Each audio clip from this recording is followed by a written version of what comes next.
Happy Thursday, everybody. Yeah, that's right. It's Thursday. I hope you can hear me.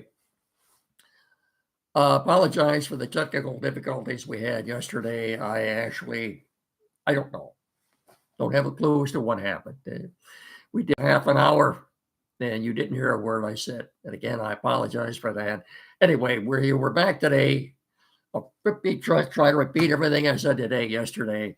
Welcome to Time Out Overtime on the Time Out Overtime YouTube channel, live and direct from the Frank Beck Chevrolet Studio Annex. I'm Rick Arsenal. You know the drill. Get down there in the corner. You smash that like and subscribe button. Thank you very much for your loyalty and your patronage. Remember to tell your friends. The next subscriber to my podcast will be the winner. So with that, let's get started. Where do we start? Baseball. Toronto defeated the Dodgers last night. What was the final score? Does it really matter? No, I don't think so. Anyway, they take a 3-2 lead back to Toronto. Game 6 tomorrow night. Would give the a win tomorrow night or Saturday would give the Blue Jays their first World Series win since 1993. Starters tomorrow night are Yamamoto for the Dodgers and Kevin Gausman for the Blue Jays. I still think the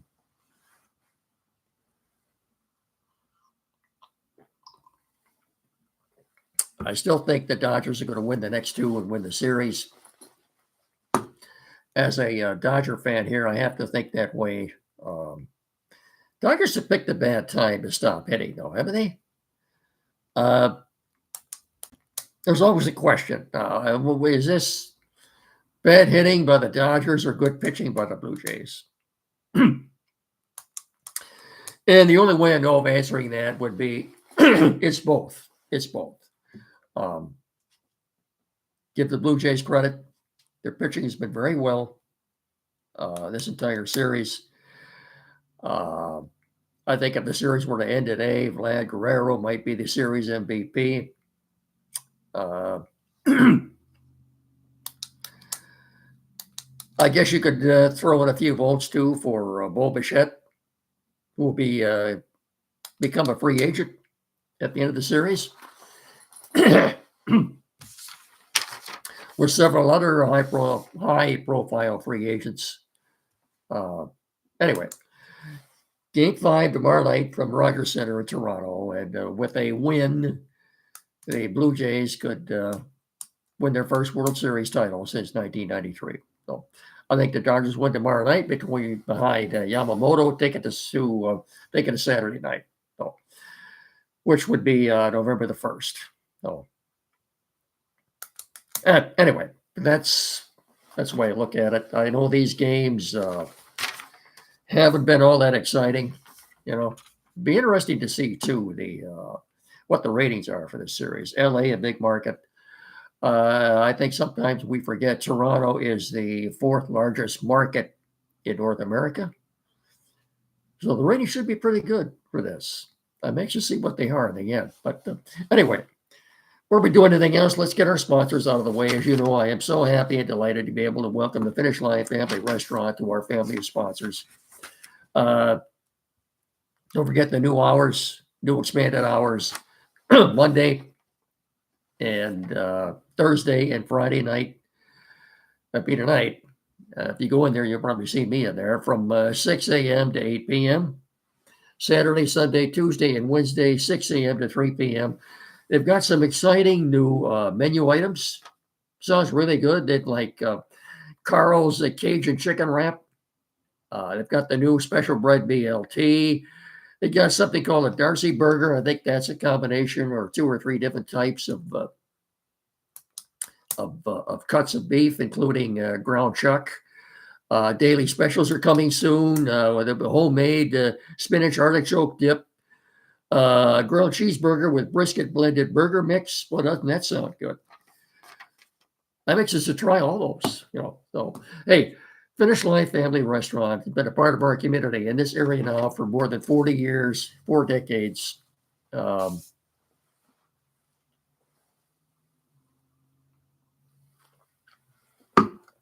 It's got everything you'd want in a restaurant, pretty much.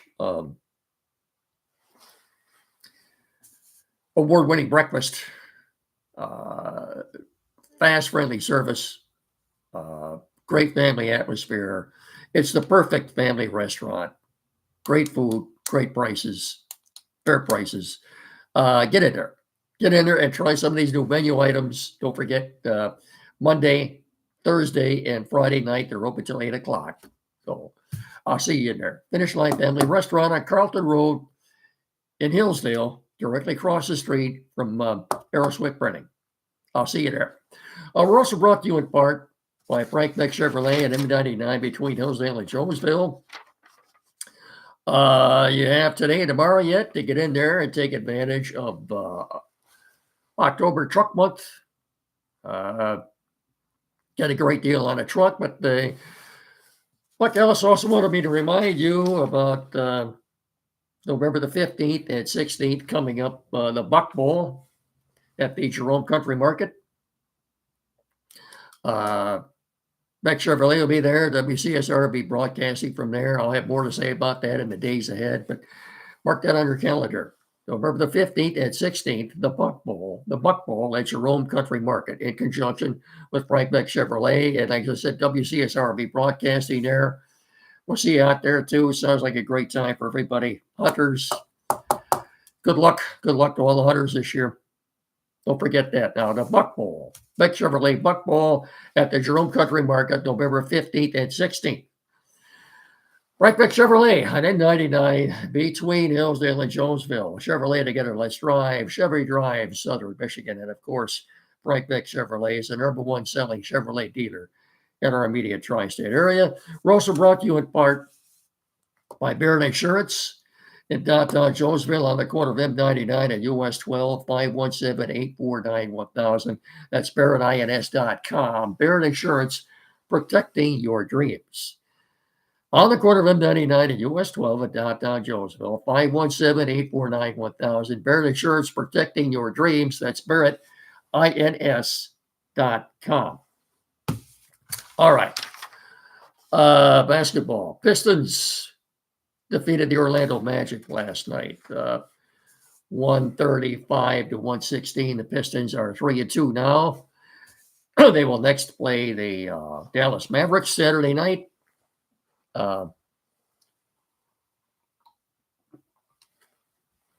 That's a 10 o'clock start, and they're playing in Mexico City. I really don't know why this game is being played in Mexico City. It's not that far from Dallas, but anyway, apparently there are a lot of NBA fans in that region. I was not aware of that, but might the NBA have a franchise there one day? Well, quite possible, I guess. But anyway, Pistons and the Dallas Mavericks tomorrow night in Mexico City. Orlando, for all the what they did in the offseason, they've gotten off to a kind of a rough start. It's early yet, but I guess the surprise team to me right now have to be the Chicago Bulls. They're still undefeated. What are they now? 4-0. I don't expect that to last. I just don't think the Bulls are that good. And it's like I said, it's early yet. It's hard to pass judgment on a team like that. Red Wings, 6-3. I'm sorry, 7-3 now. Are out west. As I said yesterday, that 7-3 is the best 10-game start for the Wings in about 15 years. And where they're playing the LA Kings, they got Anaheim and they got San Jose, and they end the trip in Las Vegas, I believe. Don't forget, too, before the end of the year, they've got to go on to the Canadian Rockies yet. Edmonton, Calgary, Vancouver, Seattle, if you will. So I don't know. Red Wings, I'm not ready to say they'll make the playoffs this year, but they've gotten off to a good start. I got to see more yet. It's nice to get off to a good start. And the Wings and the Pistons have both done that, but I'm not going to get all that excited about it yet. Okay. Football. Football, college and pros. Before we do that, let's get this out of the way for our good friends at Quality PC in downtown Hillsdale. As you know, without their help, we wouldn't be doing this right now. And like I said, I hope you're hearing me.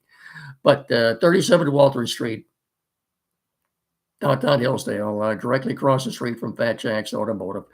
Any tech needs or issues you have at all, this is the only place to go for tech service in our area.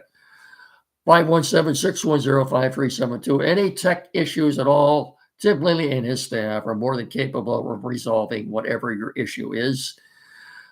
Computers new or used, flat screen TV mounting, programming setup. Perhaps you're changing internet providers, you need that installed. Printers, new or used, anything at all. Get in there and see those guys, okay? Like I said, 517-610-5372, or better yet, get in there and see them at 37 Walter Street in downtown Hillsdale. And when you do, get in there telling me Mickey sent you. Thank you very much. College football. Doesn't happen very often. But the Michigan State and Michigan are on back-to-back games on Saturday on the Big Ten Network. Michigan State is at Minnesota at 3:30.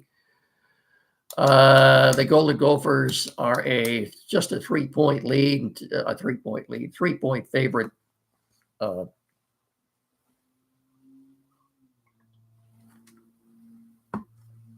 Quite frankly, I'm surprised it's not more than that. They are 5-3, and they are playing at home, and they are playing Michigan State.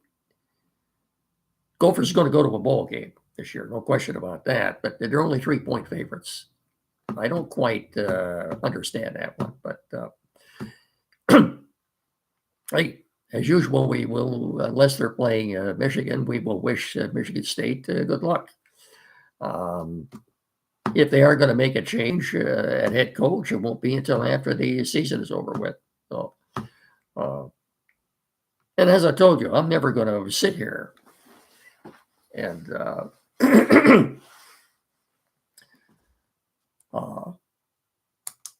lobby for anyone to lose their job. That's not me. I'm not going to do that. No. I'll let the others do that, but I'm not going to do that. I can't. It's cruel. It's insensitive. It's not right. And I can only imagine what poor Jonathan Smith's wife and kids must think when they hear all these derogatory remarks about their husband/father. It's not right. Jonathan Smith doesn't deserve that. He's a good man.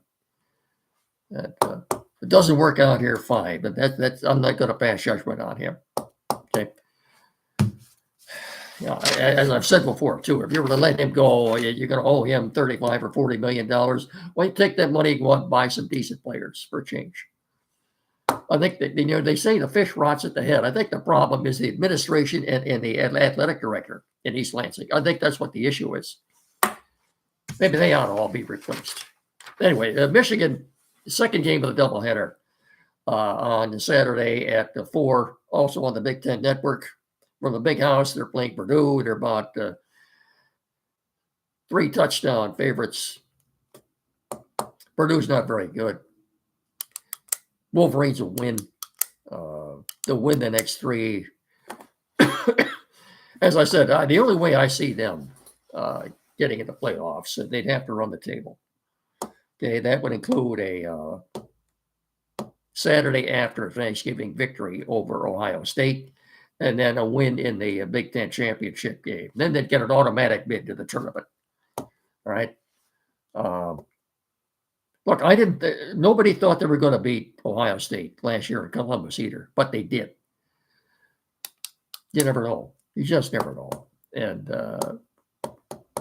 Ryan Day has only beaten the Wolverines once. I think that was his first year in Columbus. What's they lost now? 4 or 5 in a row to them? I don't. Even if he were to lose to Michigan, I don't think his job would be in jeopardy at all. But we'll see. I think they're headed on a collision course. So you've got two big games 48 hours apart. Then Thanksgiving Day, you've got the Lions and the Packers from Ford Field. About 48 hours later, from the big house, you got the Michigan and Ohio State. You've got two pretty big football games in a 3 day span there. Not that far off either. So, as far as the Lions go, they're heavy favorites over the Vikings on Sunday. Kelvin Shepherd spoke this morning. All this talk about now that LSU has fired Brian Kelly, they'd like to bring back one of their own. Kelvin Shepherd spent 5 years at LSU. His last year as a coach, I believe. He said this morning in his presser with the media, Thursday presser, he has had no correspondence with anyone in Baton Rouge. His focus right now is beating the Vikings on Sunday.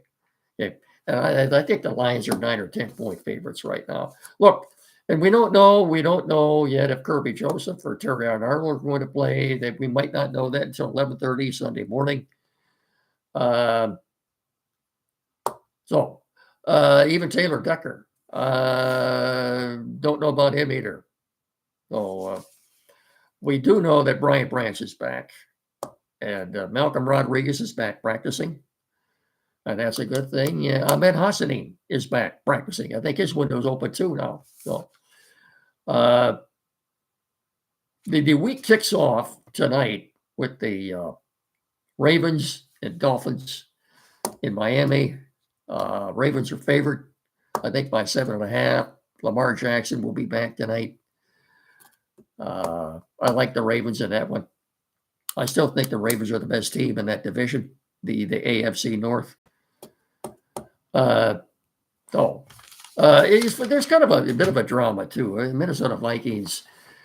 The word is that they could make a deal by the trade deadline on Tuesday to bring in another quarterback. They're even looking at bringing in, possibly bringing Kirk Cousins back. He's a backup in Atlanta right now to Penix. Didn't work out right. This quarterback situation of the Vikings didn't work out right. Well, what do I mean by that?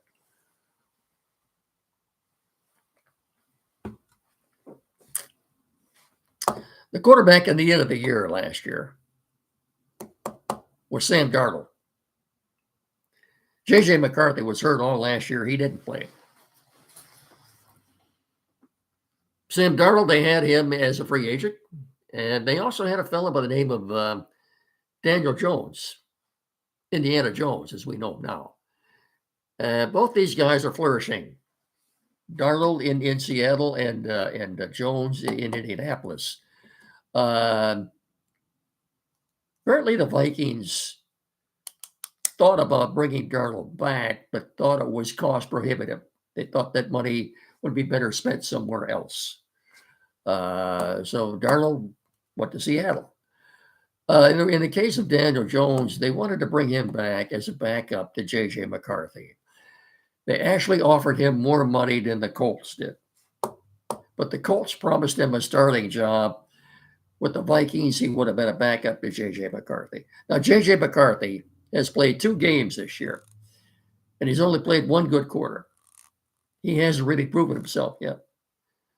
The trade deadline, as I said, mentioned coming up on Tuesday. I don't expect the Lions to do anything earth-shattering, in spite of what you may have heard. Rumors going around. I think the roster's pretty well set now. If they're going to do anything, maybe a trade for depth, either in the secondary or edge or on the offensive line. Okay, I don't expect them to do anything earth-shattering. I think they're pretty much content. They know that with the roster they have now, they can win a Super Bowl, and I agree, and I think a lot of people do. Okay. Something too. I was watching Get Up this morning. Was it Get Up this morning on ESPN? I guess it was. Raw table of Stephen A. and Schrader and Orlovsky and Ryan Clark. The topic was, who's the better team in the NFC North right now, Lions or the Packers? Stephen A said, and I can't really argue with him. He said, based on what we saw head to head the first game of the year, the Packers pretty much dominated that game. And they did. They did. I can't argue with Stephen A saying right now. He thinks the Packers. Dan Orlovsky, on the other hand, not only thinks the Lions are the best team in the NFC North, he thinks they're the best team in the NFC and in the NFL. You can make a case for that too. Ryan Clark, he kind of leaned toward the Packers, but what he said about the Lions, I thought was interesting.